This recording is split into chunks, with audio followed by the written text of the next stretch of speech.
Hi friends, welcome back to our channel.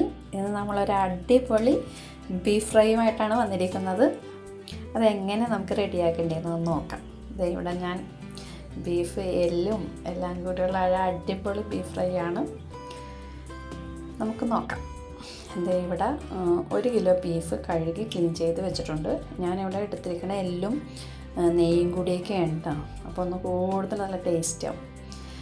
ആദ്യം നമുക്ക് തന്നെ ഒരു 1.5 ടീസ്പൂൺ മുളക് പൊടി ഇടാം. പിന്നെ ജിഞ്ചർ, ഗാർലിക്, ഗ്രീൻ ചില്ലി ഇത് 3 ചതച്ചാണ് ഞാൻ ഇട്ടേക്കണത് കേട്ടോ. നിങ്ങൾക്ക് അരിഞ്ഞും ഇടാം. ഞാനിപ്പോൾ ചതച്ചാണ് ഇട്ടേക്കണത്.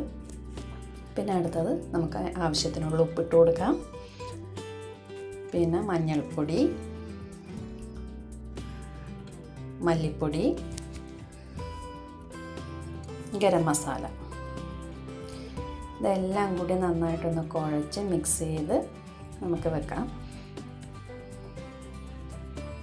എന്നിട്ട് കുക്കറിലാണ് നമ്മൾ വേവിക്കേണ്ടത് കേട്ടോ. ബീഫിന് വേവ് കൂടുതലുണ്ടെന്ന് അറിയാമല്ലോ. ഇതേ എല്ലൊക്കെ ഉണ്ട്, നെയ്യും എടുത്തിട്ടുണ്ട്.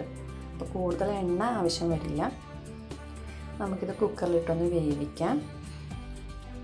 വെള്ളമൊന്നും ഒഴിക്കേണ്ട ആവശ്യമില്ല, ഓൾറെഡി വന്നോളും. ഇതേ ഞാനൊരു 3 വിസിലടിച്ചപ്പോൾ നിർത്തിയിട്ടുണ്ട്. അത് ഓരോ കുക്കറിൻ്റെ അളവനുസരിച്ചിരിക്കും, നിങ്ങൾക്കറിയാമല്ലോ.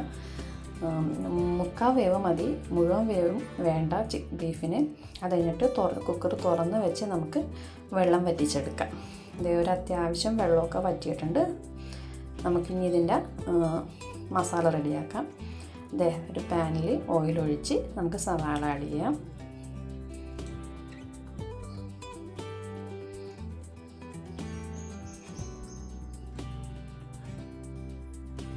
സവാള ഒന്ന് വഴന്ന് വരുമ്പോഴേക്കും ഈ ബീഫ് ഇട്ടാൽ മതി. നമുക്ക്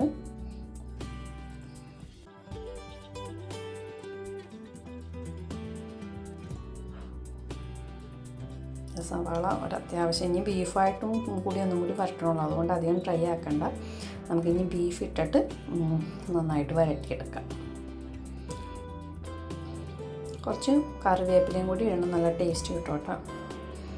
ഞാൻ കുറച്ച് കറിവേപ്പിലയും കൂടി ഇട്ട് കൊടുത്തിട്ടുണ്ട്.